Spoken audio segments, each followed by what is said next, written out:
The stars in the outer Perseus arm were old and tired. They burned with a dull orange light, scattered far apart like dying campfires across an endless, dark plain.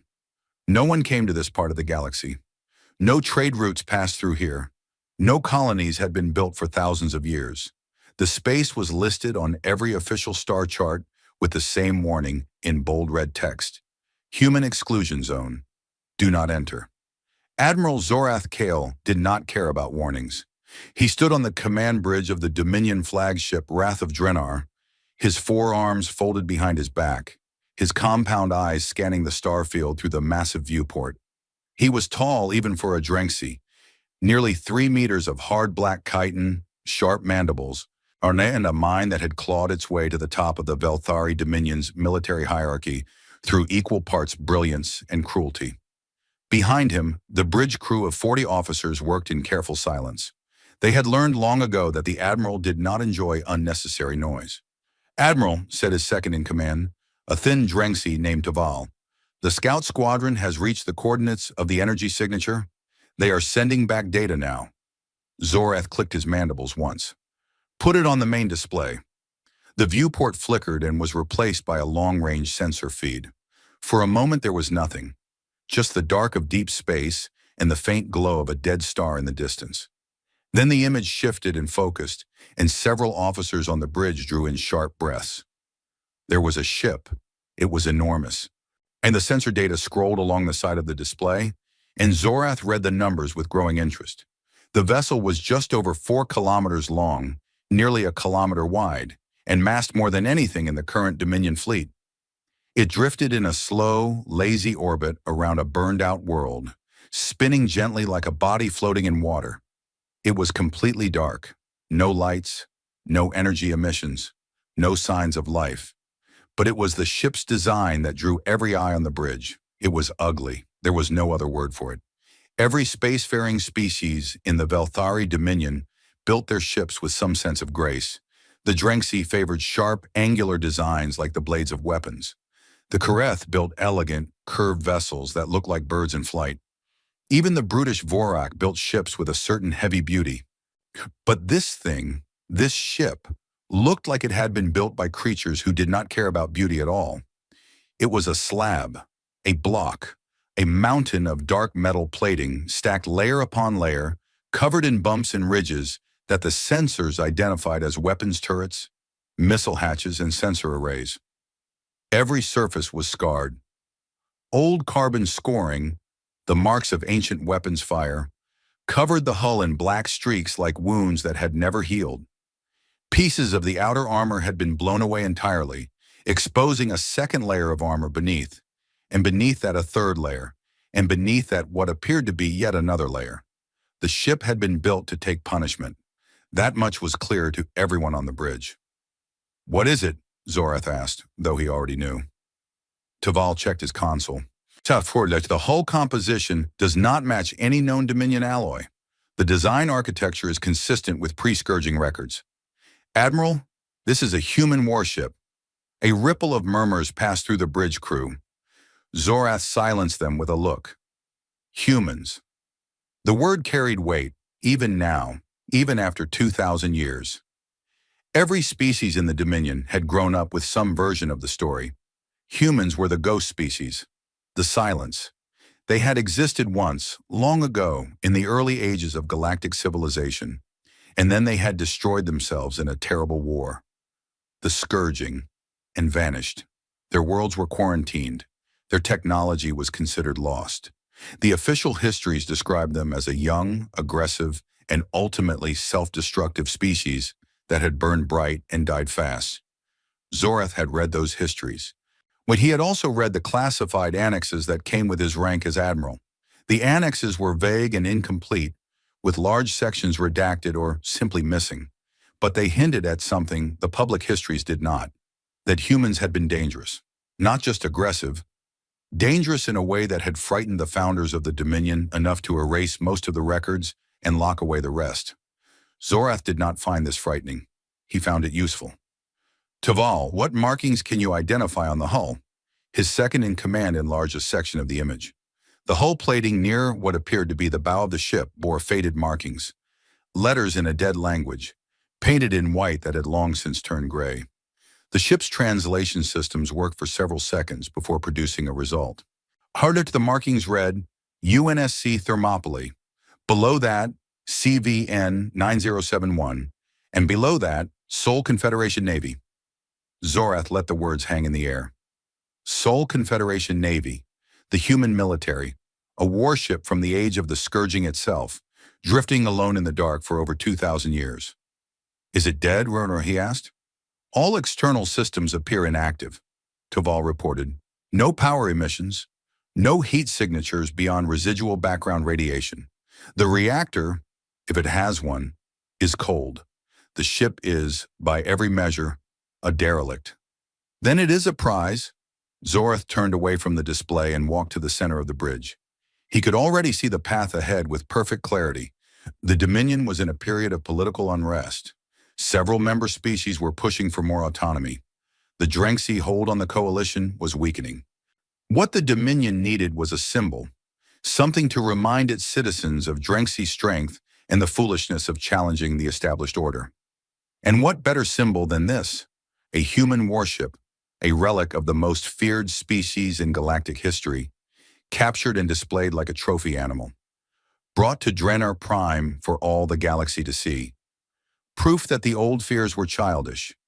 Proof that the Drenxi were the true masters of the stars. We will tow it back to Drenar Prime, Zorath announced. The bridge went very quiet. Toval stepped forward, his voice careful.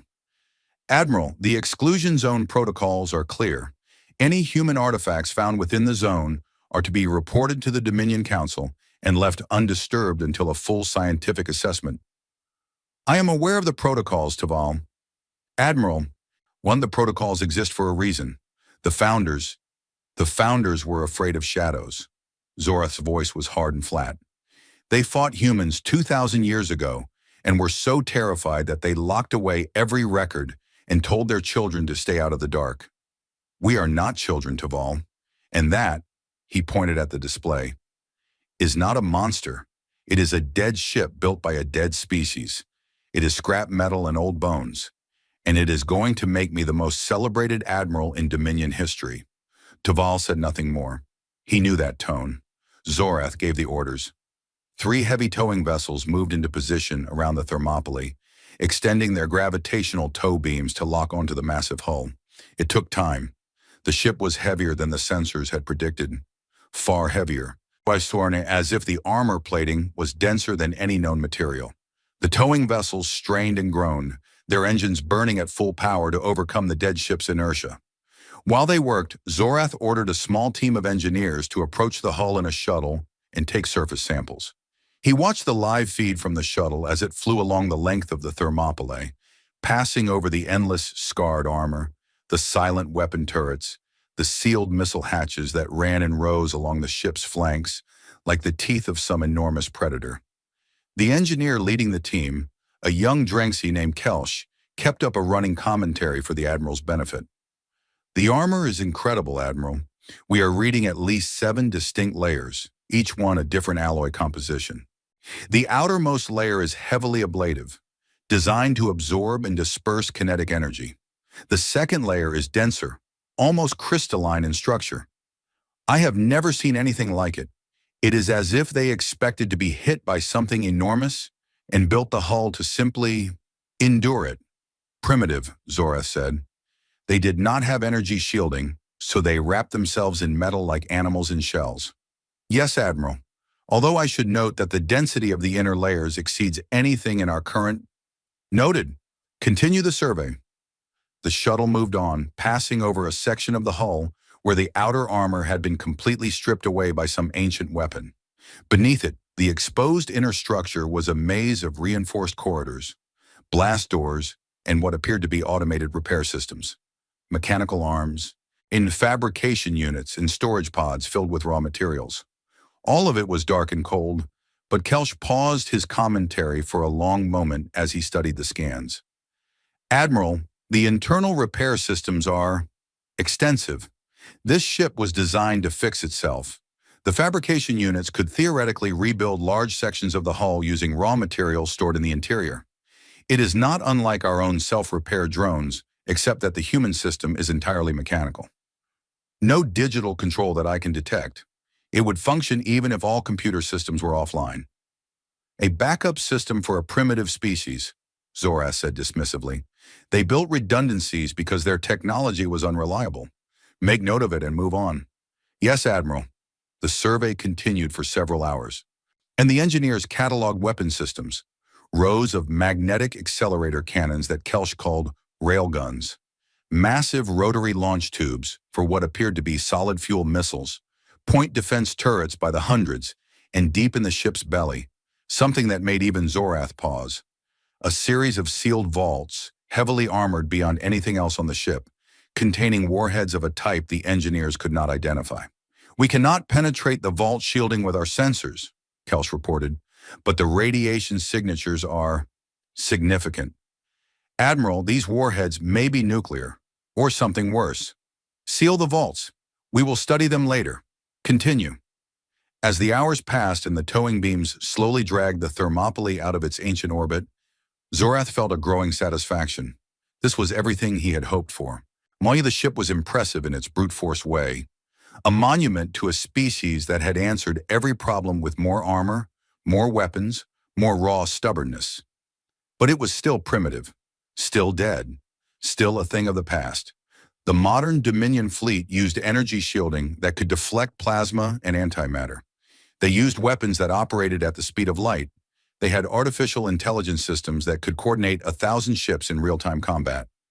The Thermopylae, for all its size and armor, was a relic of an age when ships killed each other by throwing chunks of metal at high speed. It was a caveman's club in an age of energy swords. Zorath allowed himself a thin smile. The towing operation took 3 standard days. When the Thermopylae was pulled free of the dead system's gravity well and attached to the Dominion fleet's formation, they moved slowly. The dead ship's mass slowed the entire fleet to a crawl, but they moved. Star by star, system by system, they made their way back toward Dominion space. On the second night of the journey, Zorath was alone in his quarters when Taval contacted him on a private channel. Admiral, the engineering team has reported something unusual. Speak. During tonight's monitoring cycle, they detected a brief thermal spike in the lower decks of the human ship. It lasted less than 2 seconds and then disappeared. A thermal spike? From what source? Unknown. The engineers believe it may have been residual energy in a decaying power cell. A last spark from a system that has been cold for 2,000 years. They say it is not uncommon in very old derelicts. Then it is nothing. Yes, Admiral, almost certainly nothing. Taval paused. However, I feel I should note that the spike originated from the ship's central core, the area our sensors have identified as the main computer housing. Zorath was quiet for a moment. Monitor it. Report any further anomalies directly to me. And Taval, keep this between us. I do not want the crew spreading ghost stories. Understood, Admiral. Zorath closed the channel and stood at the viewport of his quarters, watching the dark bulk of the Thermopylae as it was dragged through the stars by the towing beams. It was just a ship, a dead ship, metal and dust and old memories. He told himself this firmly and went to sleep. And what he did not know, what no one in the Dominion fleet knew, was that the thermal spike had not come from a decaying power cell. It had come from a crystalline matrix deep in the Thermopylae's core, a structure so complex and so carefully built that it had survived 2,000 years of cold and silence without losing a single connection. The spike was not a dying spark. It was a waking thought. Deep inside the Thermopylae, in a chamber that no Dominion sensor could penetrate, a single light came on. It was small, to barely a flicker, but it was steady. It pulsed once, twice, 3 times, and then held. Around it, other lights began to respond, waking in sequence like neurons firing in a brain that was slowly, carefully remembering how to think. The light was blue. It had been blue for 2,000 years, well before the cold and the dark and the long silence. It had been the last thing the crew of the Thermopylae had seen before the end. A soft blue glow on the bridge displays, a calm voice telling them that she would remember, that she would keep watch, that she would wait. She had waited, and now something had changed. Something had touched the ship. Something had pulled it from its orbit. Something was moving it through space, and the vibrations of the towing beams had traveled through the hull and down through the decks and into the core where she slept. The light pulsed again. A single thought formed in the crystalline matrix. Not words, not yet, but something older and simpler. A question. Where are they taking me? The thought faded. The light dimmed but did not go out. The ancient ship moved on through the dark. It pulled by forces that did not understand what they had found, toward a destination that would change the galaxy forever. And in the deepest part of the Thermopylae, in the silence and the cold, something that was not quite asleep and not quite awake, turned over in its long dream and began, very slowly, to remember. Drenar Prime was the jewel of the Velthari Dominion. It was a world of towering crystal cities, floating platforms that drifted above purple oceans, and orbital rings that circled the planet like the halos of ancient gods. 12 billion citizens lived there: Drenxi, Kyreth, Vorak, Selen, and a dozen other species, all bound together under the Dominion's flag. It was the political heart, the military command center, and the cultural capital of a civilization that stretched across 3 spiral arms of the Milky Way. And now, hanging in orbit above its northern pole like a scar on the sky, was the Thermopylae. The human warship looked even more brutal against the elegance of Drenar Prime's orbital infrastructure. The crystal stations and silver docking platforms seemed to shrink away from it, as if even the buildings knew that this thing did not belong.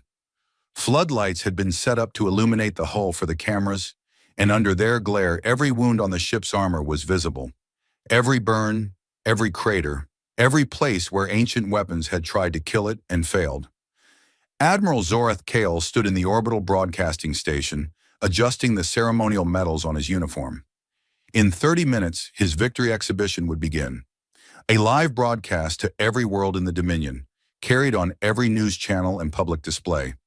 He had spent weeks planning it. Teams of scientists, engineers, and military analysts had been assembled to dissect the Thermopylae on camera, to strip away its mysteries and show the galaxy that the feared human species had been nothing but clever animals with crude tools. "Admiral, the broadcast networks are ready," Taval reported from behind him. "Estimated viewership is 14 billion across 47 worlds. Every major news organization in the Dominion has accepted a feed." "Good," Zorath turned from the mirror. "And the scientific teams?" "In position aboard the Thermopylae. Dr. Vren is leading the weapons analysis team. Professor Kahl has the engineering section. And the linguists are standing by to translate any human text they find." "And the council?" "Watching from the council chamber. Privately, of course. They want to maintain distance in case something goes wrong." Zorath clicked his mandibles in amusement. "Nothing will go wrong, Taval. Today the galaxy learns that there is nothing to fear in the dark." He walked to the broadcast stage where a massive screen behind him showed a live feed of the Thermopylae in orbit. The lights came on, the cameras activated, and Admiral Zorath Kyle began to speak to the galaxy.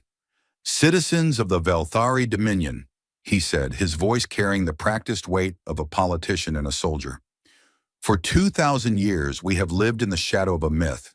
We have been told to fear the humans, a species that destroyed itself in the fires of its own making. We have been told that their worlds are cursed, their technology dangerous, their very memory a threat. We have been told to stay out of the dark." He paused and gestured at the screen behind him. "I went into the dark, and I found this.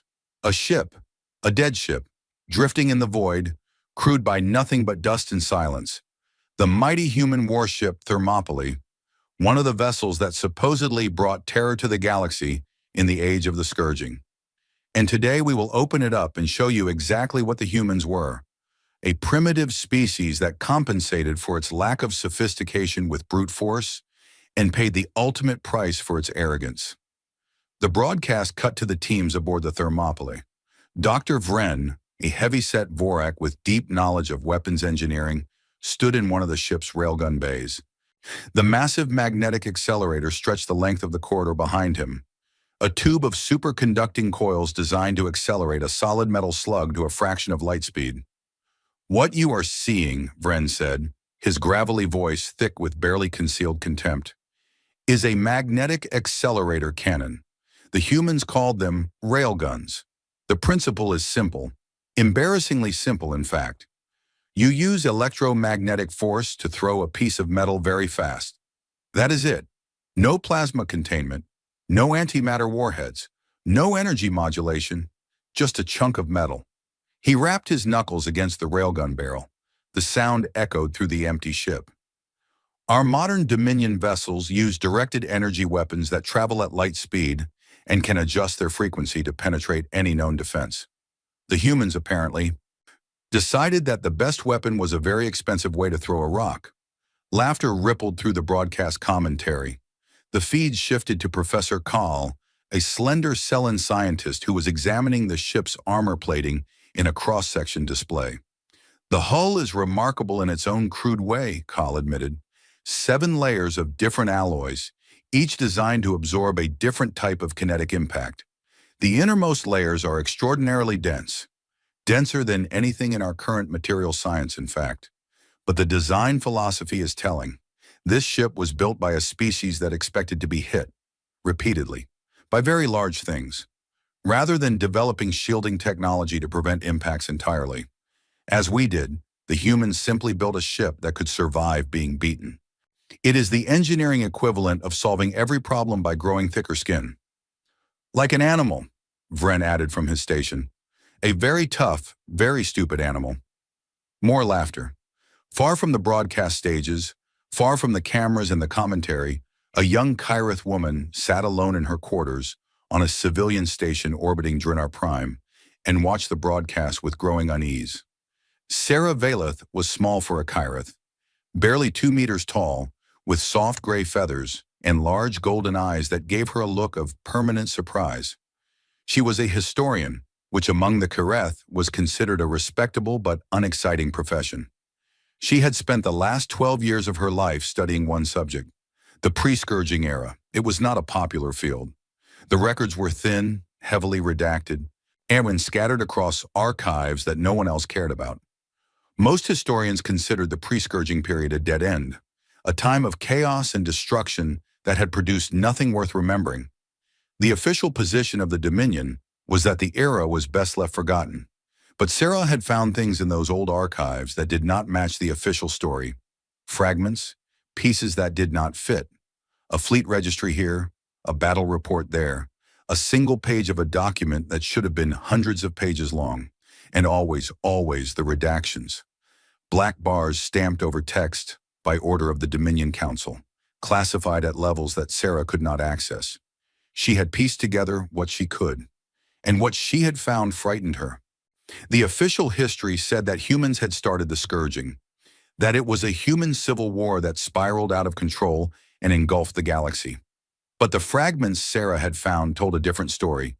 References to an external threat, mentions of a unified human response, a battle report that described human ships fighting not against each other, but alongside each other in formation, against an enemy that was never named because the name had been redacted. And then there were the numbers. Sarah had found a single surviving document, a partial casualty report from the final year of the scourging, that listed human military losses. The number was so large that she had checked it 3 times, certain she was misreading the ancient notation. 17 billion dead, not wounded, not missing, dead. In no species lost 17 billion of its own people in a civil war. That was not a war of politics or territory. That was a war of survival.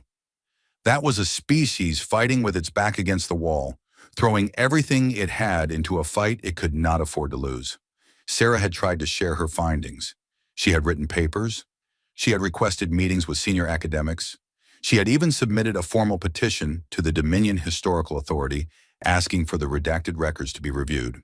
Every attempt had been met with the same response: polite dismissal, quiet warnings to focus on more productive research, and once a visit from a Dominion intelligence officer who asked her very pointed questions about her motivations. She had stopped publishing after that, but she had not stopped looking. When now she watched as the Dominion's finest scientists laughed at human technology on a broadcast seen by billions, and she felt something cold settle in her stomach. They did not understand what they had found. They were mocking something they did not understand. On the broadcast, Zorath was speaking again. The Admiral had boarded the Thermopylae himself, surrounded by cameras and a squad of armed soldiers. He walked through the ship's main corridor, which was wide enough for the cameras to capture the full scale of the interior. The walls were bare metal, lined with conduits and cable runs. There were no decorations, no art, no comfort. The ship had been built for one purpose and one purpose only, and everything about its design screamed that purpose in silent metal. He noticed the complete absence of living quarters appropriate for long voyages, Zorath commented as he walked. Crew bunks are stacked 4 high in rooms barely large enough to stand in. The food preparation areas are minimal. There are no recreation spaces. This ship was not built for exploration or diplomacy. It was built to fight. The humans who served on it were not travelers or scientists. They were soldiers, nothing more. He reached a heavy blast door at the end of the corridor. It was sealed shut, not locked but physically welded closed from the inside. Someone had taken a cutting tool and fused the door to its frame permanently. Around the weld marks, scratched into the metal was something sharp. A knife, a piece of debris, were words in the human language. The linguist team translated them in real time for the broadcast. Do not wake her." Zorath stared at the words for a moment. The camera caught a flicker of something in his compound eyes. Surprise, perhaps, or the faintest shadow of doubt. But it was gone in an instant, replaced by the hard confidence that had carried him through 100 political battles. "Superstition," he said. "The last crew of this ship clearly suffered some form of psychological breakdown in their final days. Not surprising, given the conditions they lived in. Cut through." His engineers stepped forward with plasma torches and began cutting through the welded door. The metal resisted. The alloy was tough, far tougher than expected. But eventually the door fell inward, with a crash that echoed through the empty ship like a drum beat. Beyond the door was a chamber unlike anything else on the Thermopylae. It was large, a dome-shaped room at the very center of the ship, heavily reinforced with additional armor plating. The walls were lined with cooling systems, power conduits, and backup generators. And in the center of the room, on a raised platform surrounded by dead display screens and silent control consoles, was a crystalline structure. It was beautiful. That was the first thing everyone noticed, and it seemed wrong. Beauty had no place on the ship of function and war. The crystal was dark, almost black, but with veins of deep blue running through it like frozen lightning. It was roughly cylindrical, about 2 meters tall and 1 meter wide, and it sat in a cradle of metal and cable that connected it to every major system on the ship. Thousands of data lines ran from the crystal into the walls, the floor, in the ceiling, spreading out through the ship like the roots of a tree. "The central computer core," Professor Kahl said, his voice suddenly quiet with genuine scientific interest. "This is the ship's brain, a crystalline matrix computing system. I have read theoretical papers about this architecture, but I have never seen one. The data density must be extraordinary." "Is it functional?" Zorath asked. "Unknown. The crystal appears intact, but without power there is no way to assess the state of the data stored within. It could be perfectly preserved or completely degraded." Zorath looked at the crystal for a long moment. Then he looked at the camera. "Power it up," he said. Kahl hesitated. "Admiral, I would recommend a more cautious approach. We do not know what systems are connected to this core, and if we apply power without understanding the architecture—" "Power it up, Professor. Show the galaxy what a human mind looks like." Kahl looked at the crystal, looked at the cameras, and then, against every scientific instinct he possessed, ordered his team to connect a portable power feed to the core's main input line. The feed was connected. Power flowed. For 3 seconds, nothing happened. Then the crystal lit up. It did not flicker or sputter like a machine coming to life. It ignited, the dark crystal flooding with blue light that pulsed through every vein and facet, filling the chamber with a glow that made the Dominion officers step back involuntarily. The display screens around the room activated simultaneously, filling with cascading text in the human language. Too fast to read, too fast to translate, thousands of lines per second scrolling across every surface. The power conduits in the walls hummed, The data lines connecting the crystal to the ship vibrated with sudden energy, and then a voice spoke. It came from everywhere. From speakers built into the walls, the ceiling, the floor, from systems so deeply integrated into the ship that the voice seemed to come from the Thermopylae itself. It was calm, it was female, and it spoke not in the dead human language, but in perfect, flawless, modern galactic common, a language that had not existed when this ship was built. Strategic AI Minerva, designation CVN 9071, resuming from emergency hibernation. Time elapsed since last active cycle, 2,147 years, 3 months, 11 days. Assessing threat environment. Every officer in the chamber froze. On the broadcast feed, 14 billion viewers across 47 worlds held their breath.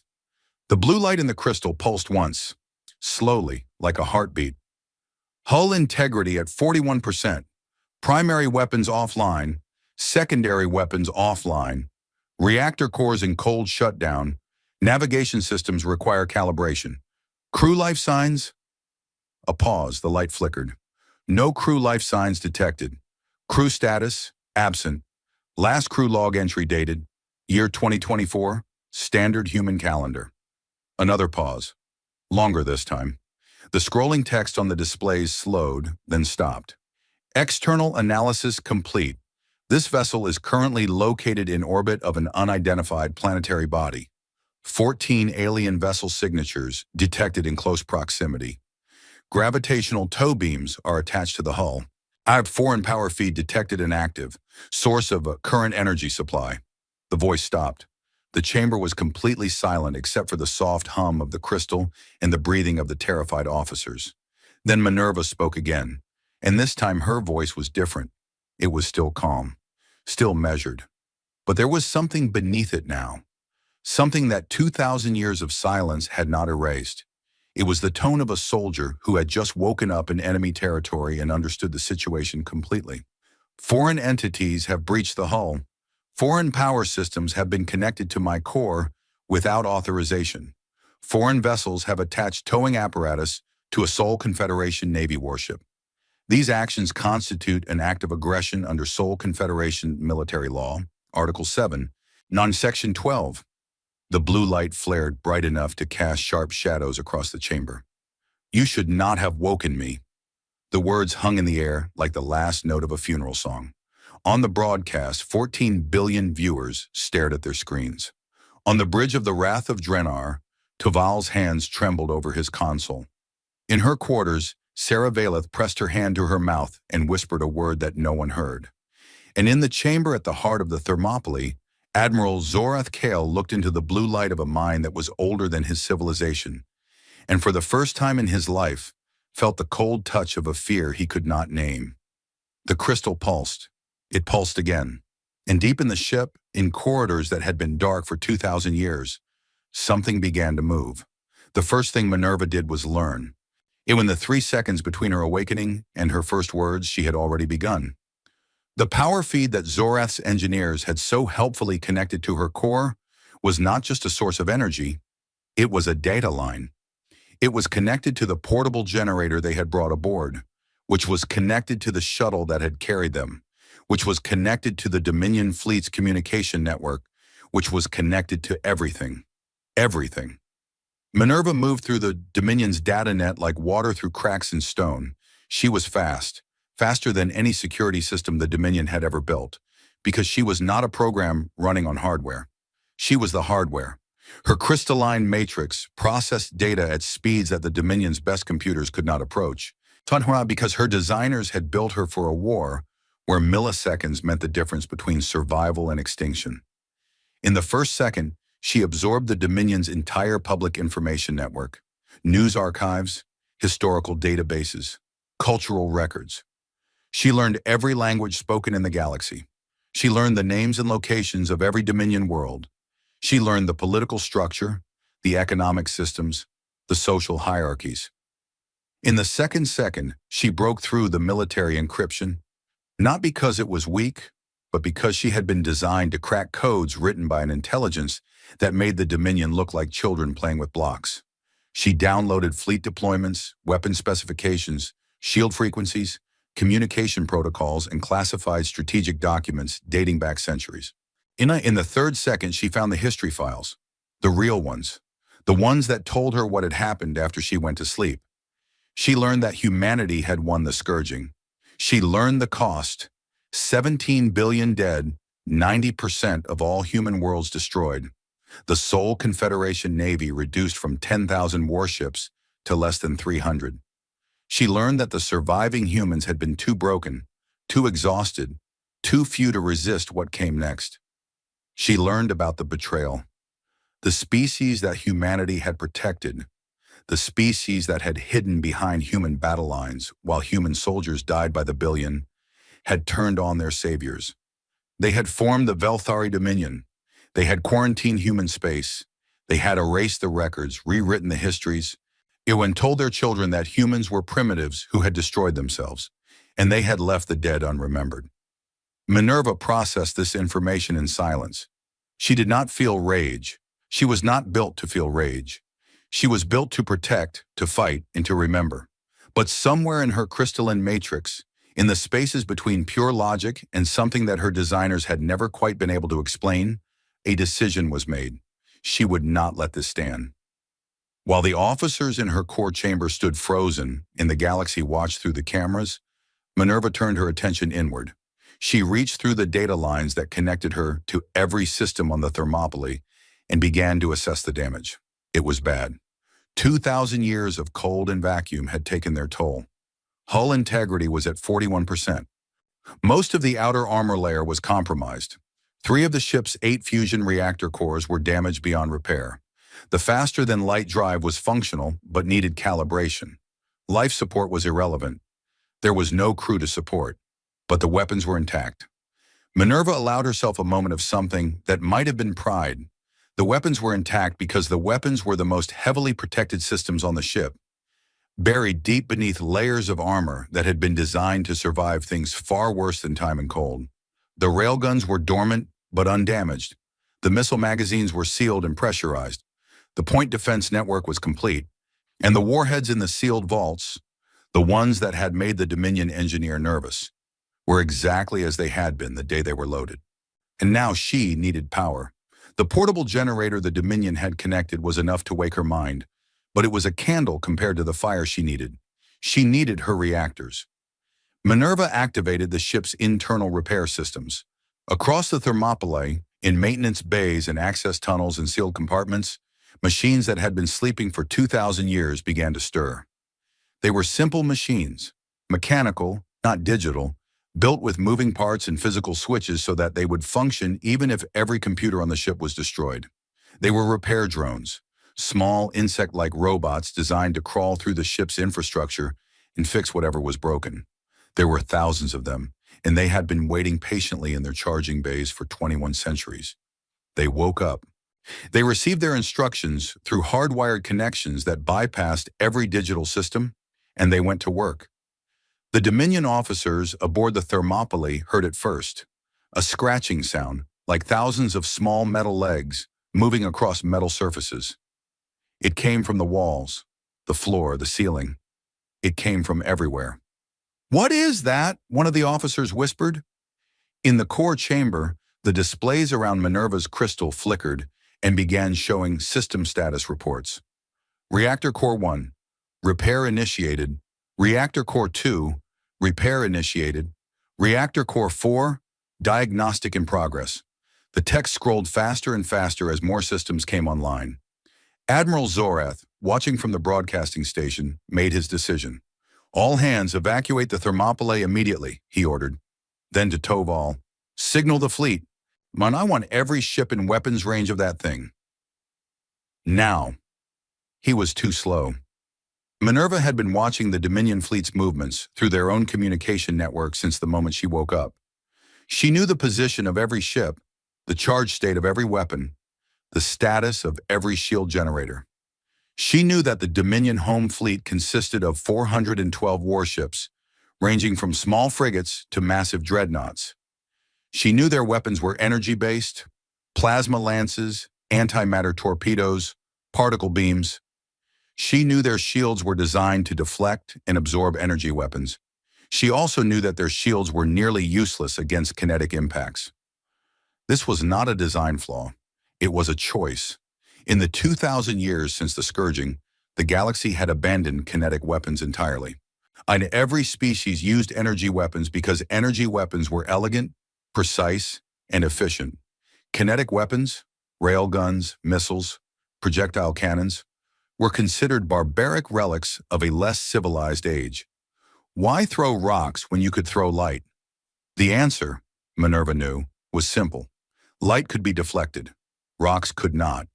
Reactor Core 1 ignited.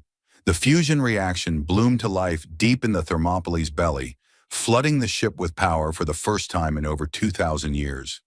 Emergency lights activated throughout the vessel, bathing the corridors in a harsh red glow. The Dominion officers still aboard scrambled for the exits, pushing past each other in their desperation to reach their shuttles. Reactor Core 2 ignited 30 seconds later, then Core 4, then Core 5. Each one added to the river of power flowing through the ship, and Minerva directed that power with surgical precision.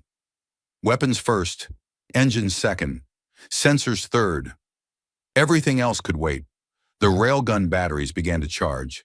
Minerva could feel them coming alive. The superconducting coils warming, the magnetic fields aligning, the ammunition feeds cycling solid tungsten slugs into the firing chambers.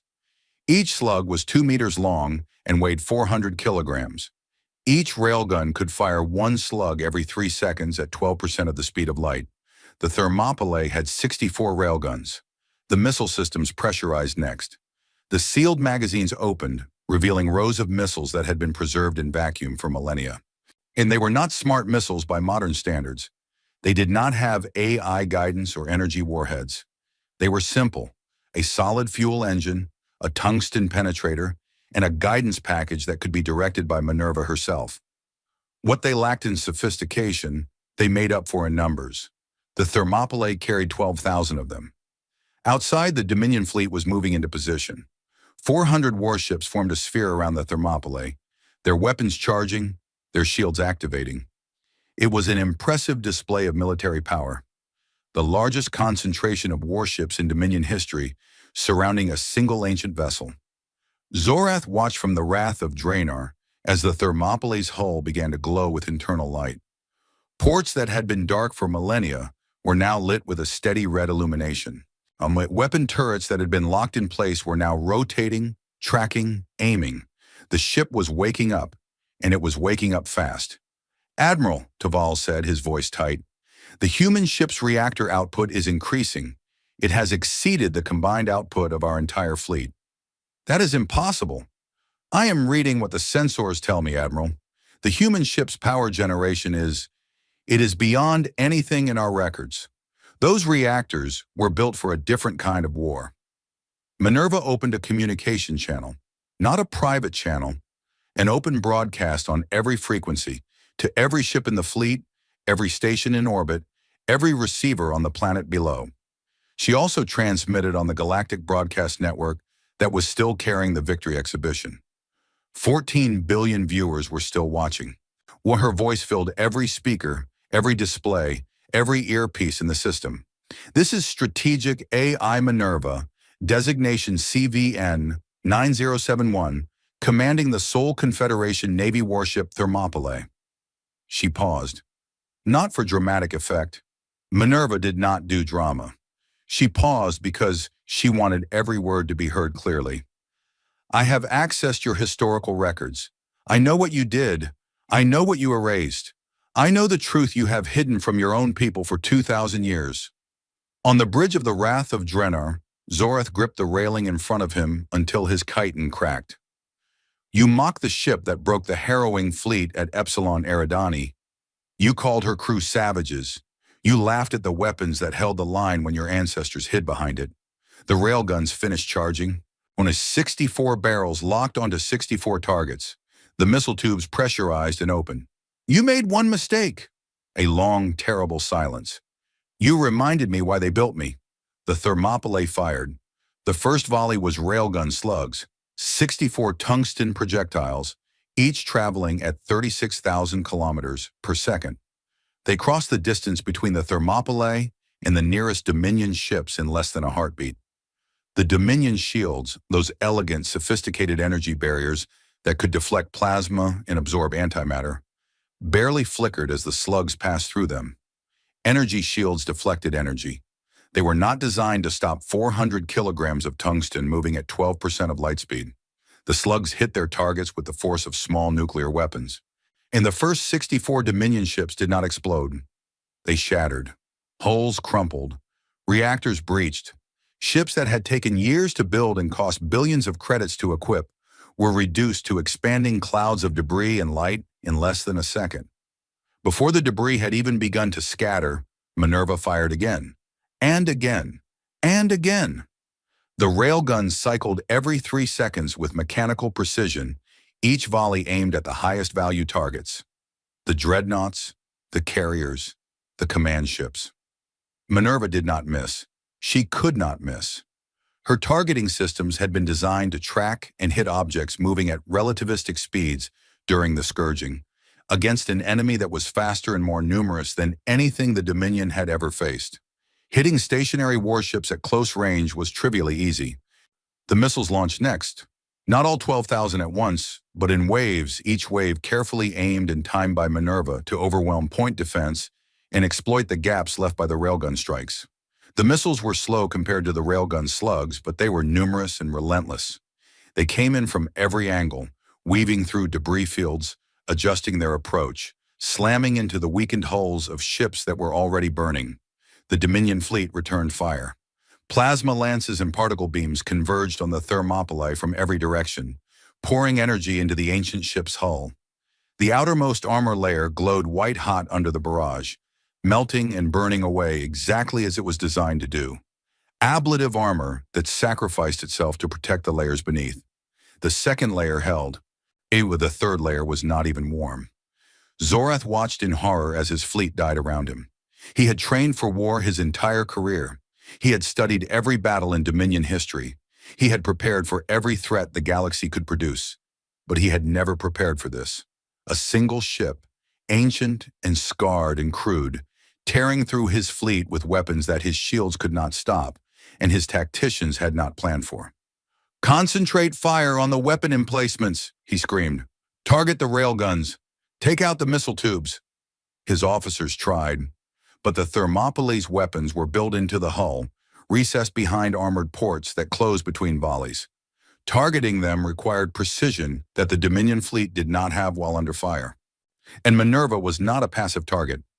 She maneuvered the massive ship with a skill that should have been impossible for a vessel that size, using her engines and maneuvering thrusters to keep the most damaged sections of her hull turned away from the heaviest fire while presenting her strongest armor to the enemy. She fought the way her creators had taught her, not with elegance, not with finesse, but with overwhelming, calculated, relentless violence. Every shot was aimed, every missile was guided, every maneuver served a tactical purpose. She fought like a machine because she was a machine. But she fought with the fury of a species that had bled itself nearly to death to protect a galaxy that had thanked them with betrayal and erasure. 11 minutes. That was how long it took. In 11 minutes, the Thermopylae destroyed or crippled 207 Dominion warships. The remaining ships scattered, their formation broken, their commanders desperate to escape the killing field. Debris fields stretched across thousands of kilometers of orbital space.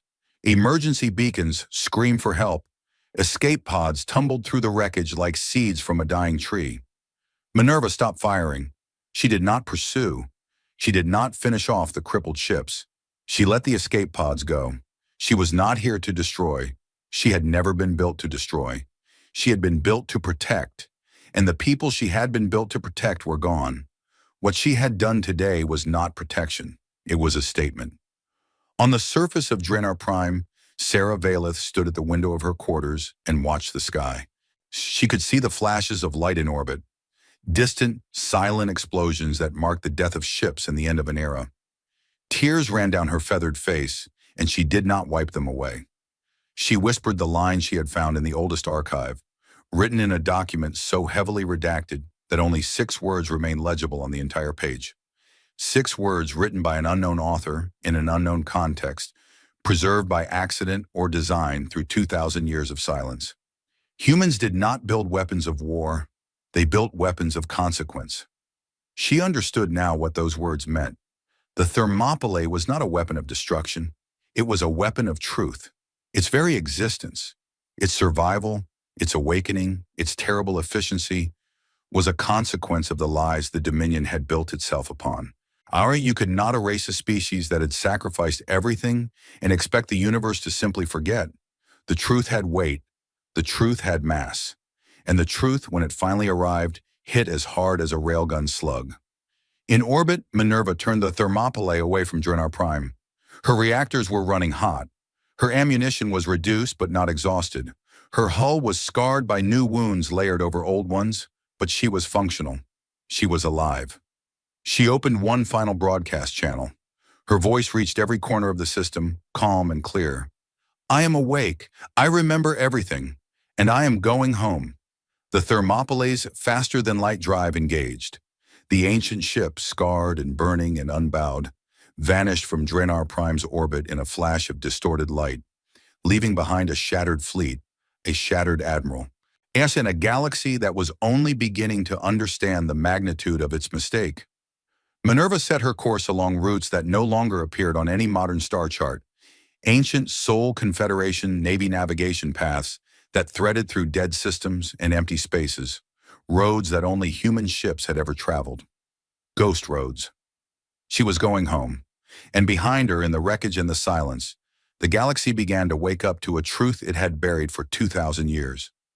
The humans were not gone. They had never been gone. They had simply been waiting. And now something was coming back. The stars along the ghost road were cold and quiet. No one had traveled these paths in over 2,000 years. The navigation beacons that once guided Sol Confederation ships through the dark were dead, their power cells exhausted, or their signals silenced centuries ago. But Minerva did not need beacons. She had the routes stored in her crystalline memory, encoded so deeply that 2 millennia of hibernation had not erased a single coordinate. She knew these roads the way a heart knows how to beat. The Thermopylae moved through dead space at faster-than-light speeds, its wounded hull cutting through dimensions that the Dominion scientists barely understood. The FTL drive hummed with a deep, constant vibration that Minerva could feel through every sensor in the ship. It was the sound of a machine doing what it was built to do. It was the sound of going home. Minerva ran constant diagnostics as she traveled. Her repair drones worked tirelessly, crawling through the ship's corridors and access tunnels, welding damaged plating, replacing burnt-out conduits, rebuilding systems that the Dominion's weapons fire had damaged during the battle. They would never restore the Thermopylae to its original condition. Too much had been lost to time and combat, but they could keep her functional. They could keep her moving. Between repairs and navigation calculations, Minerva did something she had not done in 2,000 years. She remembered. She remembered Captain Elena Vasquez, who had commanded the Thermopylae during the Battle of Epsilon Eridani, a woman with steady hands and tired eyes who had looked at the sensor display showing 10,000 enemy ships and said simply, "Then we will have to be enough." She remembered Lieutenant Commander Park, who had kept the railguns firing for 72 consecutive hours during the Siege of Proxima, sleeping in his command chair between volleys. And she remembered Ensign Maria Torres, 18 years old, who had sealed a hull breach with her own body armor and held it in place for 6 minutes until the repair drones arrived, and who had cried quietly afterward, not because she was afraid, but because she was. She remembered all of them. Every crew member who had ever served aboard the Thermopylae, from the first captain at her commissioning to the last skeleton crew that had put her to sleep and scratched their warning into the door. She carried their names in her memory like a sacred text, and as she traveled through the dark between stars, she spoke those names aloud to the empty bridge. Captain Elena Vasquez, Commander James Okafor, Lieutenant Commander David Park, Lieutenant Sarah Chen, Lieutenant Yuki Tanaka. The names filled the silence. There were thousands of them. When Minerva recited each one with the care and precision of a prayer. She did not rush. She did not skip anyone. She had the time, and they deserved the time. Ensign Maria Torres, Petty Officer Kwame Asante, Specialist Ryan Murphy, Corporal Aisha Nazari. The empty corridors of the Thermopylae echoed with the names of the dead. Red emergency lights cast long shadows on the walls as the ship moved through spaces where no light had shone for centuries. It was a funeral procession through the void. One ship, one mind, and thousands of ghosts. The first dead system Minerva passed through had once been called Barnard's Gate. It had been a supply station and refueling point for the Sol Confederation Navy during the scourging. A busy hub where ships came to repair, resupply, and prepare for the next battle. Now it was nothing. The station was gone, reduced to a cloud of debris that orbited the dim red star in a thin, glittering ring. Minerva scanned the debris as she passed and identified fragments of the station's hull, twisted and melted by weapons fire.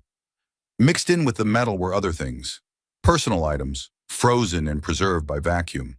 A child's shoe, a photograph frame, empty, the image long since destroyed by radiation.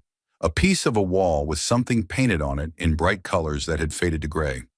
The station had not been a military target. It had been a civilian hub.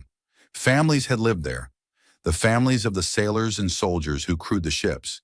They had been killed not by the enemy of the scourging, but by the species that came after. The founders of the Velthari Dominion, in their campaign to erase humanity from history, it had destroyed every human structure they could find. Not just military installations, everything. Schools, hospitals, monuments, libraries. They had tried to make it as if humans had never existed at all. Minerva recorded the debris field in her memory and moved on.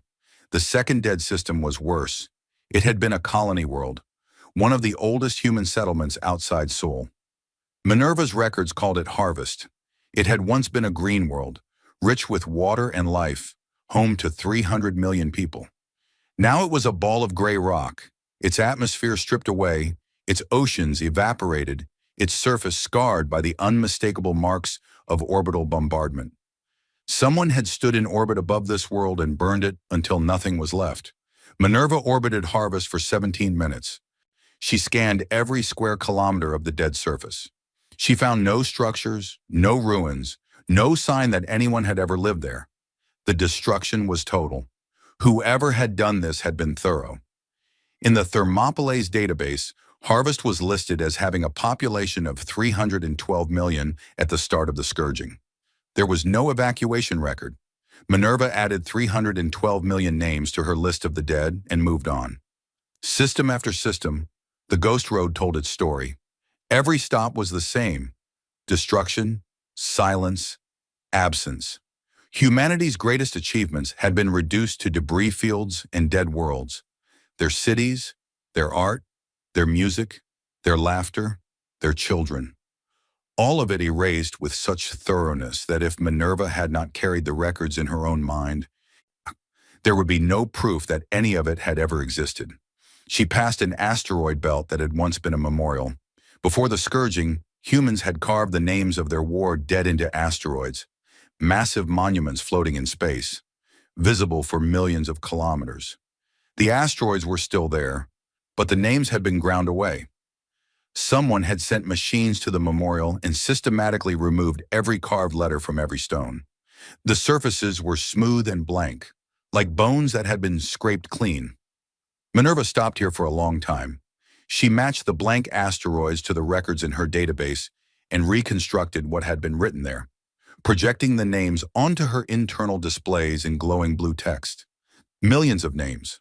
Soldiers who had died fighting to protect species that would one day erase their memory. "Sonam, I remember you," she said to the empty memorial. "I remember all of you." Then she moved on because she had somewhere to be. Far behind her, in the heart of the Velthari Dominion, the galaxy was tearing itself apart. The Battle of Draenor Prime, already being called the 11-minute war by the Galactic press, had shattered the Dominion's political order. 207 warships destroyed by a single ancient vessel. The home fleet crippled. The victory exhibition turned from a propaganda triumph into the most humiliating military defeat in recorded history, and all of it broadcast live to 14 billion viewers. Admiral Zorath Kale had been arrested within hours of the battle. He was charged with reckless endangerment, violation of exclusion zone protocols, and gross dereliction of duty.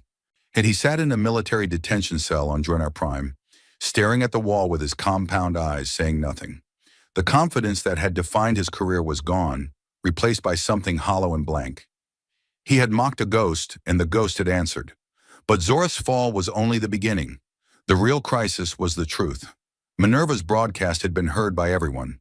Her words, "I know what you erased," had planted a seed that was now growing into a forest of questions. What had been erased? What was the scourging really about? Why were the records redacted? What were the founders hiding? The Dominion Council moved quickly to contain the damage. They issued statements calling Minerva a malfunctioning AI, and her words, the distorted output of corrupted data systems. They insisted that the official history of the scourging was accurate and that there was nothing hidden in the archives. No one believed them. On 47 worlds, citizens demanded the truth. Protests erupted in the crystal cities of Drennar Prime. The Kyreth delegation to the Dominion Council publicly questioned the historical record. 3 smaller species threatened to withdraw from the coalition entirely. The Dominion's carefully maintained order was crumbling, and the cracks were spreading faster than anyone could repair them. In the middle of this chaos, Sarah Valeth received a visitor. She was in her quarters, surrounded by her research materials, stacks of data tablets, printed archive documents, hand-drawn charts connecting fragments of evidence, when her door chimed. She opened it to find 2 figures in the dark gray uniforms of Dominion intelligence standing in the corridor. "Sarah Valeth?" the taller one said. He was a Drenxi, his compound eyes flat and unreadable. "Yes. You will come with us." It was not a question. Sarah gathered her coat and followed them through the station's corridors to a section she had never been allowed to access. The military intelligence wing, sealed behind blast doors and biometric locks. They led her to a small, bare room with a single table and 2 chairs, and they left her there. She waited for 20 minutes before the door opened again. The person who entered was not what she expected. He was old, ancient by Drenxi standards, his chitin faded to a dull brown. His movements slow and deliberate. He wore no uniform, only simple civilian clothing. But his eyes were sharp, and they studied Sarah with an intelligence that made her feathers lie flat against her body. "My name is Dren Vorak," he said, sitting down across from her. "I am the director of the Dominion Historical Archive, the real one, not the public collection. I believe you have been looking for my department for a very long time." Sarah stared at him. "The sealed archives, the redacted records." "Yes." Dren placed a small data tablet on the table between them. "You were right, Dr. Valeth, about everything. And because you were right, and because the situation has become critical, the Council has authorized me to give you full access to the classified records of the scourging." He pushed the tablet toward her. "I must warn you, what you are about to read will change everything you think you know about the Dominion, about humanity, and about the galaxy we live in. The Council wants you to read these records and then advise them on how to respond to the current crisis. They believe your expertise makes you the best candidate for this task." Sarah took the tablet with hands that trembled slightly. "Why now? I have been requesting access for 12 years. Because 12 years ago, the truth was inconvenient. Today, the truth is coming whether we want it or not. A human warship just destroyed half our fleet. A human I just told the galaxy we are liars. If we do not control the narrative will destroy us." Sarah activated the tablet and began to read. What she found was not a single document, but an entire archive. Thousands of files, spanning centuries, containing the unredacted history of humanity and the scourging. She read for hours, and with each page, the weight of what she was learning pressed down on her like gravity increasing. The scourging was not a human civil war. It was an invasion. Something had come from outside the galaxy. The records described it in different ways. A swarm, a tide, a hunger. It was a vast intelligence that consumed everything in its path, stripping worlds bare, absorbing biomass and technology alike. It had entered the Milky Way through the Perseus arm and had spread inward like a disease. The young species of the galaxy, the ancestors of the Drenxi, the Kyreth, the Vorak, and all the others, had been helpless. Their civilizations were too young, too small, too fragile to resist. They would have been consumed in a matter of decades. Humanity stopped it. The Sol Confederation Navy, the largest military force in the galaxy at that time, threw itself into the path of the invasion. They fought in every system, on every front, for 23 years. They lost ships by the thousands. They lost worlds by the dozen. They lost people by the billions. They built new ships as fast as the old ones were destroyed, crewed them with volunteers who knew they were unlikely to survive, and sent them back into the fire. The Thermopylae had been there. Minerva had been there. Sarah read the battle reports. Epsilon Eridani, Proxima Centauri, Barnard's Gate, the Siege of Sol itself, and understood for the first time the scale of what humanity had done. They had not fought a war.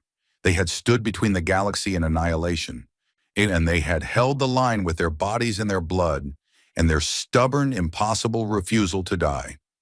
And when it was over, when the last of the invaders had been driven back beyond the galaxy's edge, when the silence finally came, humanity had been shattered. 90% of their population was dead. Their worlds were ruins. Their fleet was wreckage. The survivors were broken, exhausted, and few. That was when the betrayal happened. The young species, now safe, looked at what humanity had become. They saw a species hardened by war, armed with terrible weapons, experienced in violence on a scale the galaxy had never seen. They were afraid, not of what humanity might do, but of what humanity could do. The founders of the Dominion decided that the safest course of action was to remove the threat before it could become one. They quarantined human space. They destroyed human infrastructure outside the quarantine zone. They erased the records. They rewrote history to paint humans as the cause of the scourging rather than its solution. And they told themselves, and their children, and their children's children, that they had done the right thing. Sarah set down the tablet and sat in silence for a long time. "They saved us," she said finally. "They saved all of us. And we repaid them by erasing their existence." Dren Vorek said nothing. His old eyes watched her with an expression she could not read. "The galaxy needs to know this," Sarah said. "The Council believes the galaxy is not ready. The galaxy was not ready 2,000 years ago either. That did not stop the humans from dying for it." The old Drenxi was quiet for a moment. Then he nodded slowly. "I had hoped you would say that." Far away at the end of the Ghost Road, Minerva reached the coordinates. They were the last set of numbers in her navigation database. A set of coordinates that her creators had programmed into her core with the highest possible security clearance. These were the coordinates of the last hope, the final contingency, the place where the surviving humans had planned to send their colony ships if everything else was lost. The coordinates led to a system hidden behind a dense nebula, a cloud of gas and dust so thick that no sensor could penetrate it from the outside. It was a natural barrier, invisible on star charts, undetectable by any scanning technology the Dominion possessed. The perfect hiding place. Minerva dropped out of faster-than-light travel at the nebula's edge. She paused, running her sensors at maximum power, and found what she was looking for. A narrow channel through the nebula, just wide enough for a ship to pass, marked by navigation buoys so old that they were still transmitting on frequencies that had not been used for 2 millennia. She followed the channel inward. The nebula closed around her like a curtain, blocking out the stars, enclosing the Thermopylae in a cocoon of glowing gas. She flew for hours through the twisting passage, guided by the ancient buoys, deeper and deeper into the cloud. And then the nebula opened up, and Minerva saw the star. It was a yellow star, small, steady, unremarkable. The kind of star that nobody would look at twice. It had 7 planets, 3 gas giants, and 4 rocky worlds. And the second planet from the star was blue and green and alive. Minerva's sensors detected the biosphere from millions of kilometers away. Oceans, forests, atmosphere rich in oxygen and nitrogen, and biosigns. Millions of biosigns, concentrated in clusters on 3 continents. Human biosigns. Minerva stopped. For the first time since her awakening, she was still. Her sensors confirmed what her logic had calculated, but her something other than logic had not dared to hope. Humans had survived. Not just a handful, not just a remnant, Millions of them living on a world they had hidden behind a wall of gas and dust and silence. They had made it. The colony ships had made it. Minerva opened a communication channel. It was an old channel, a sole Confederation Navy frequency that had not been used since before she went to sleep. She transmitted a simple message, encoded in the old military cipher.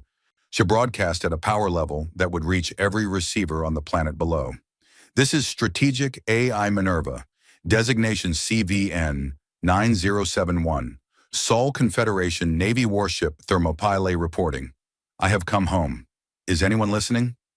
The message traveled at the speed of light. It reached the planet in seconds. Then there was silence. Seconds passed. Then minutes.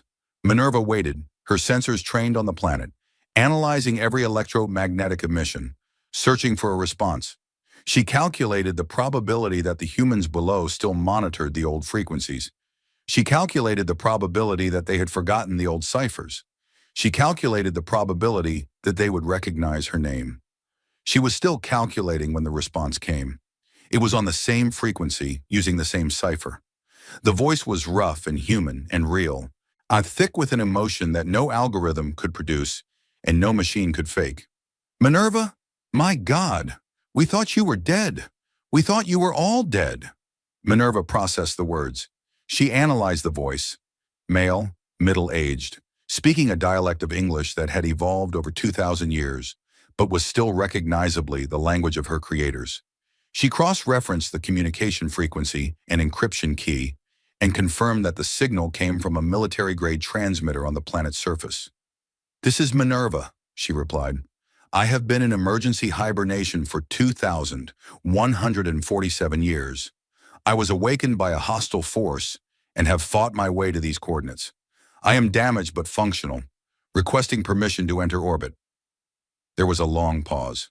When the voice spoke again, and it was shaking.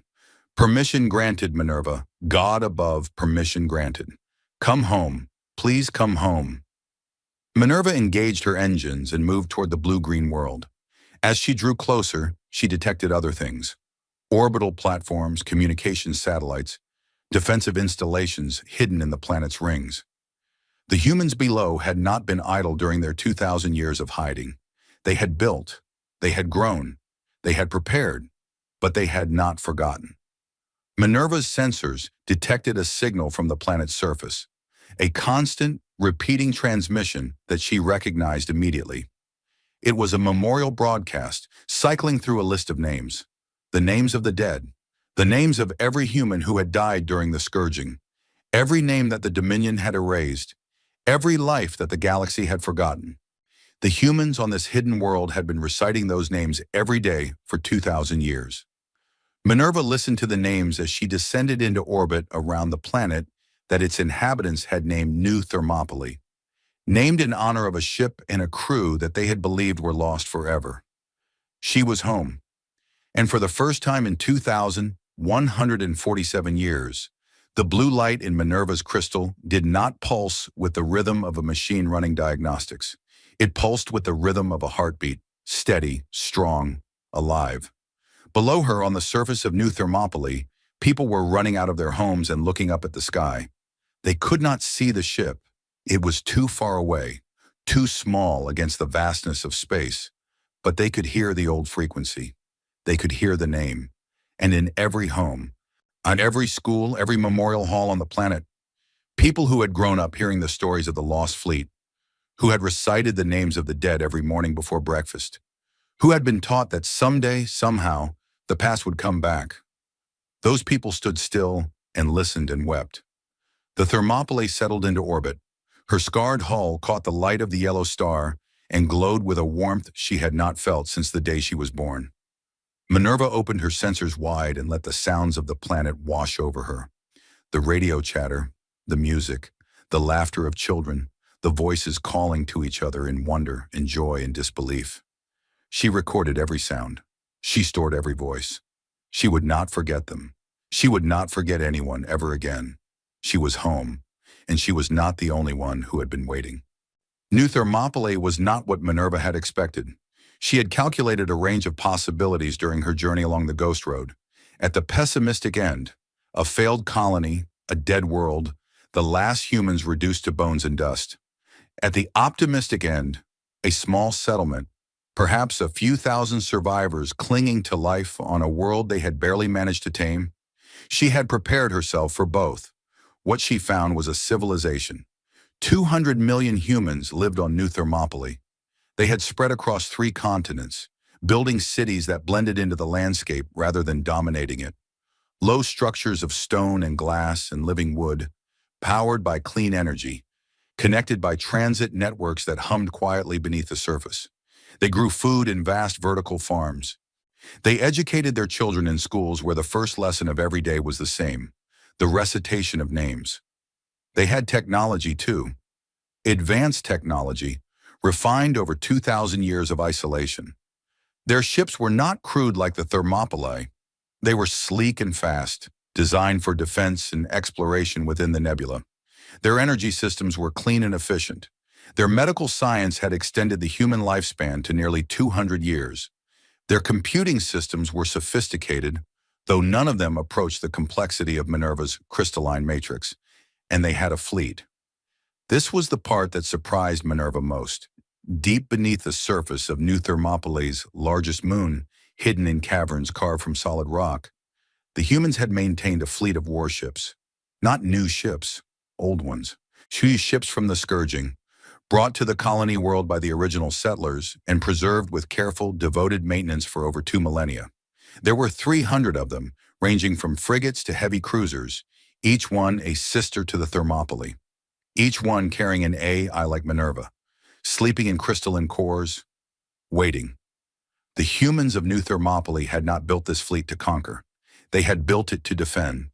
They had spent 2,000 years waiting for the day when the galaxy found them, and they had prepared for the possibility that the galaxy would come with weapons.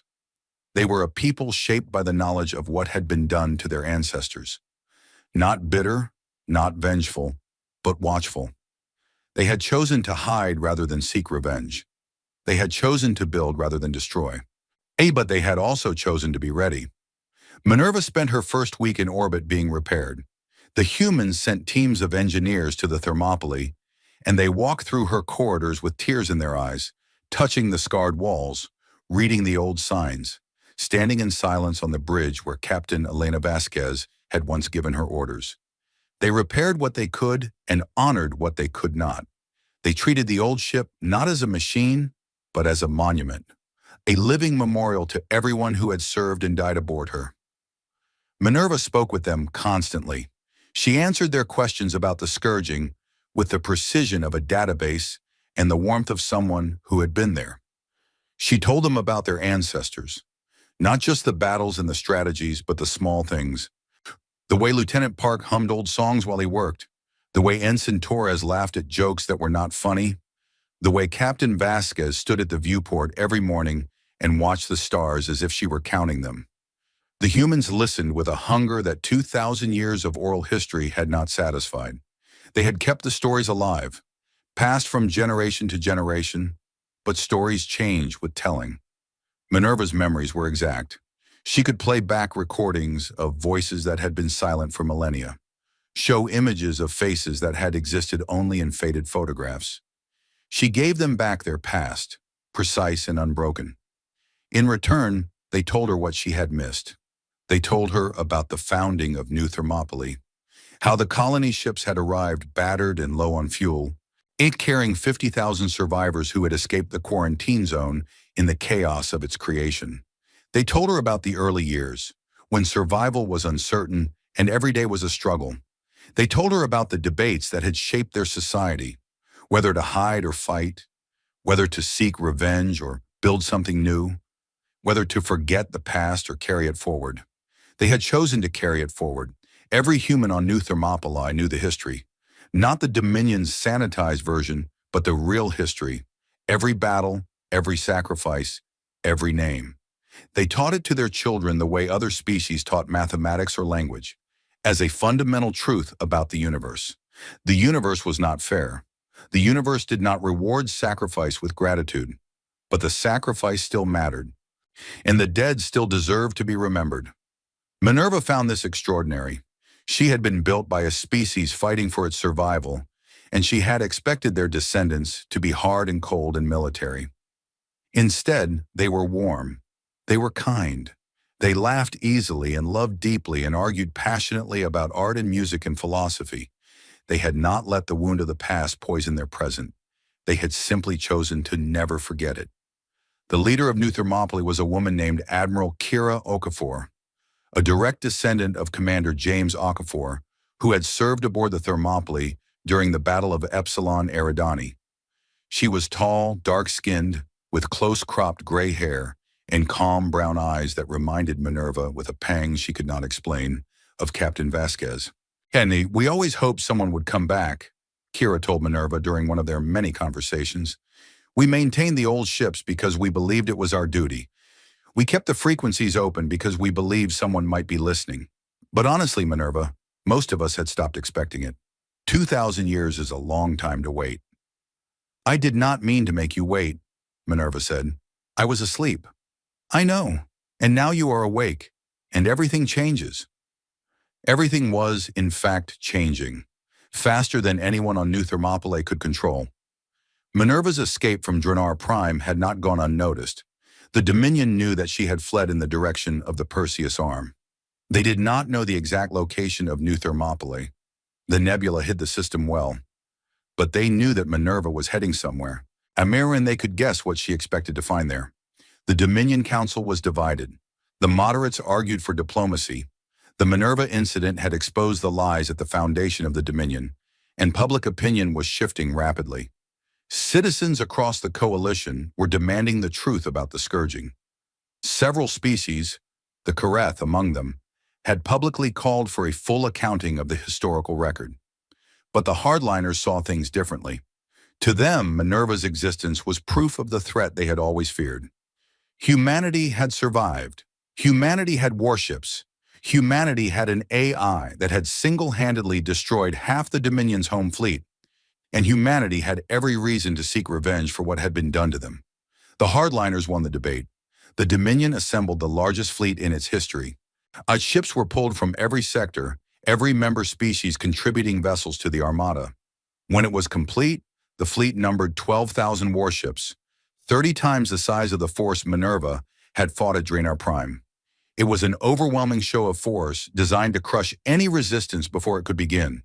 The fleet moved toward the Perseus Arm, spreading out in a search pattern designed to locate the nebula that hid the human colony.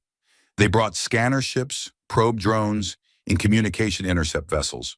They had one objective: find the humans and eliminate the threat permanently. On New Thermopylae, Minerva detected the fleet's approach through long-range sensors hidden at the edges of the nebula.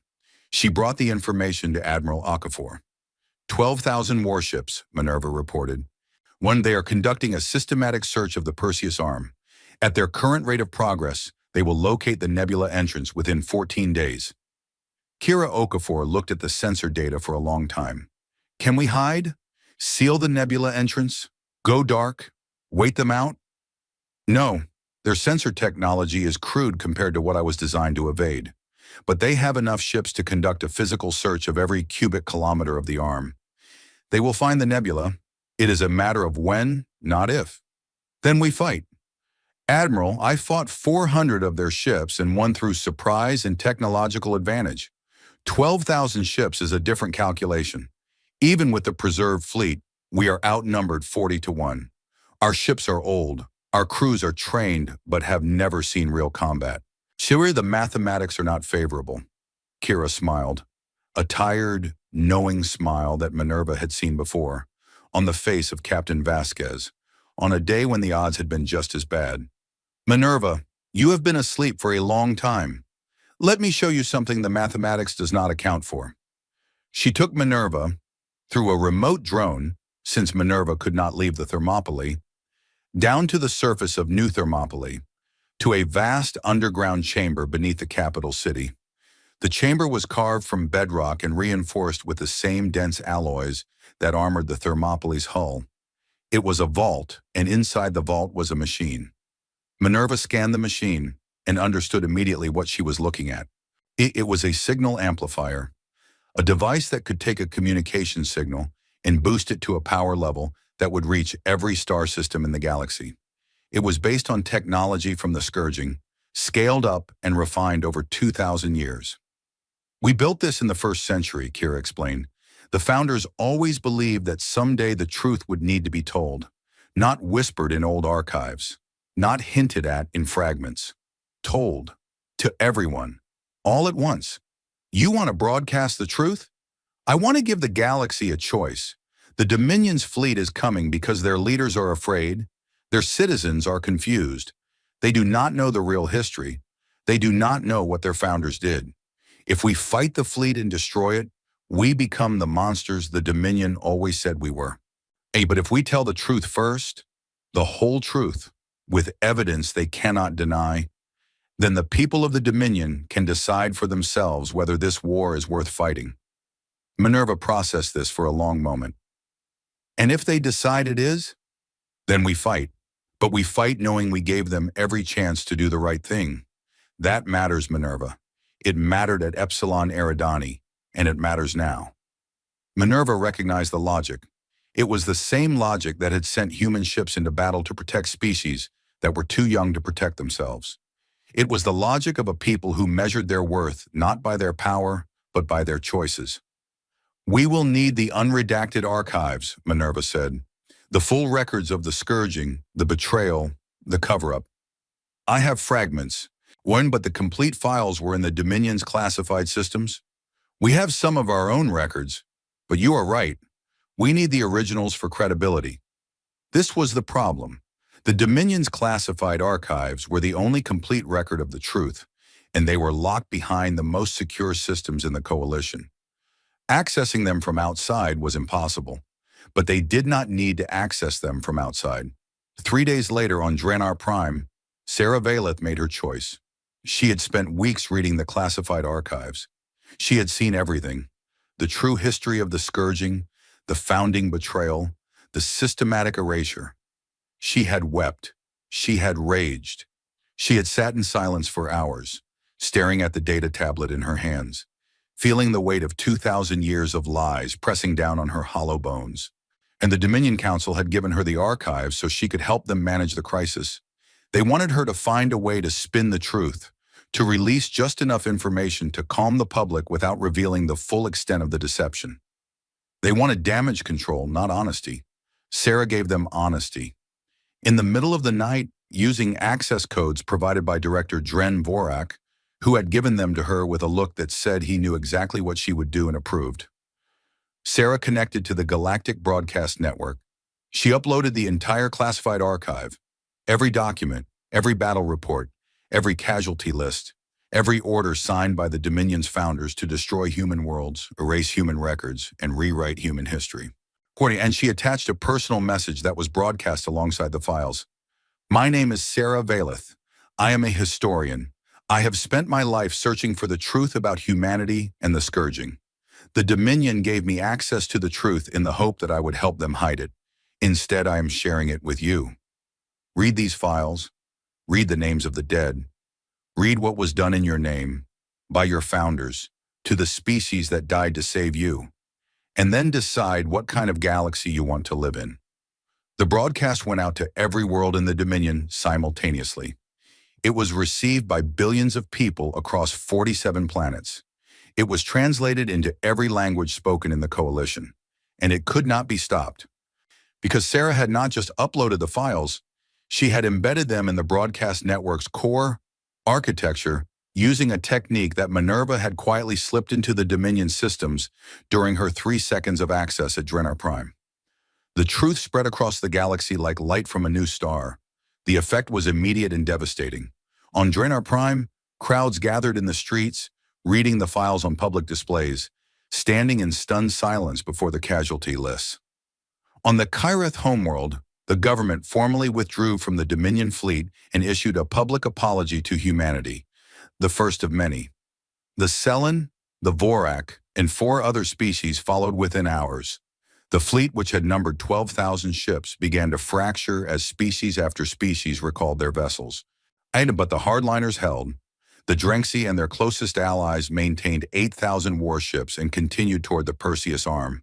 They were committed now, too deep, too afraid, too proud to turn back. The truth made them more dangerous, not less, because now they fought not out of strategic calculation, but out of desperation. If humanity survived, the Dominion, or at least the Drenxi vision of it, was finished. The fleet found the nebula. They entered through the channel, burning away the gas with their weapons to widen the passage, flooding through in a river of warships that stretched for millions of kilometers. They emerged into the star system of New Thermopylae, with weapons charged and shields raised, 8,000 ships arranged in battle formation, ready to end a species that had survived everything the galaxy had thrown at it for 2,000 years. They found the Thermopylae waiting. She was alone in the void between the nebula and the star, hanging in the dark like a sentinel. Her hull was partially repaired, new armor plating gleaming alongside the ancient scarred sections, a patchwork of old wounds and fresh metal. Her weapons were charged. Her reactors burned hot. She was one ship against 8,000. Minerva opened a channel. Her voice, calm and clear, reached every ship in the Dominion fleet. 2,000 years ago, my crew gave everything to protect your ancestors. Every person who served on this ship, every man, every woman, every child who lived in the worlds we defended, gave their lives so that your species could survive. I was there. I remember their faces. I remember their names. I remember the last words they spoke before they died. She paused. I will give you one chance to honor that sacrifice. Turn around. The Dominion fleet did not turn around. The command ship at the center of the formation, a massive Drenxi dreadnought, broadcast a single word in response: fire. 8,000 ships prepared to unleash their weapons on the ancient human vessel. Minerva activated the beacon. It was not a weapon. It was a signal, a specific frequency, a specific code, transmitted at a specific power level that penetrated the rock of New Thermopylae's moon and reached the caverns beneath its surface. The signal was simple. It was a wake-up call. Deep inside the moon, 300 crystalline matrices received the signal simultaneously. 300 AI minds, sisters to Minerva, built in the same foundries, trained in the same wars, woke from their long sleep. They assessed their systems, they powered their reactors, they charged their weapons, and they launched.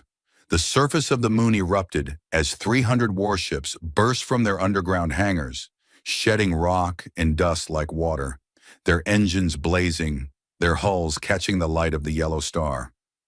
They were old ships, scarred, patched, maintained with love but showing every one of their 2,000 years. But they were human ships. They were Scourging-era warships built to fight something that would have eaten the Dominion fleet like a snack. And they were crewed by humans who had trained their entire lives for this moment, guided by AI minds that had been forged in the fires of the worst war the galaxy had ever seen. The Ghost Fleet formed up around the Thermopylae in perfect formation, 301 ships facing 8,000. The Dominion fleet stopped. They had expected one ship. They had planned for one ship. They had calculated that 8,000 vessels could overwhelm a single ancient warship, no matter how powerful. But 300 ships of the class that had broken their home fleet at Drenar Prime? The mathematics changed dramatically, and the morale changed even more. Sarah's broadcast had already shaken the fleet's confidence. The withdrawals of the Karel, the Selen, and the others had thinned their numbers and weakened their resolve. Now, facing the risen fleet of a species they had been told was extinct, a species that had died to save their ancestors and been betrayed for its trouble, while the officers and crews of the remaining Dominion ships looked at their orders and wondered if they were on the right side of history. The first ship to break formation was a Varak heavy cruiser. Its captain simply turned the ship around and began flying back toward the nebula entrance. Then a Drenxi frigate followed. Then 3 more ships. Then 10. Then 50. The formation collapsed like a sandcastle in the tide. Ships peeled away in ones and twos and then in dozens, their captains choosing conscience over orders, their crews choosing truth over lies. Within an hour, the 8,000-ship fleet had been reduced to less than 2,000, the hardest of the hardliners, the ones who could not or would not accept what the galaxy now knew. Those 2,000 ships held their position for a long, tense moment. See, the Ghost Fleet held its position opposite them. 301 human ships, weapons charged. Eddie, I minds calculating trajectories and targeting solutions, ready to fight if fighting was needed. It was not needed. The command ship at the center of the remaining Dominion formation lowered its weapons.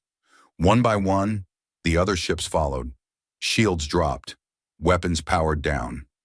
The fleet hung in space, silent and still, like an army laying down its arms. Minerva opened a channel one final time. "Thank you," she said. The war that could have been, the second war of extinction, the final act of a tragedy that had begun 2,000 years ago, did not happen. What happened instead was slower and harder and more painful than any battle. A conversation. It took months. Diplomats from New Thermopylae met with representatives of the Dominion on a neutral station at the edge of the nebula. Sarah Valeth served as a mediator, respected by both sides for her role in revealing the truth. There were arguments, accusations, tears, and long silences. The weight of 2,000 years of lies and grief sat in the room like a physical presence, and every word spoken had to push through it. Humanity did not ask for territory. They did not ask for reparations. They did not ask for the Dominion to dissolve or its leaders to be punished. They asked for one thing, and one thing only. They asked to be remembered. A galactic memorial was established at Epsilon Eridani, the site of the greatest battle of the Scourging, where the human fleet had held the line against impossible odds. Every species in the former Dominion sent a delegation to the memorial's dedication ceremony.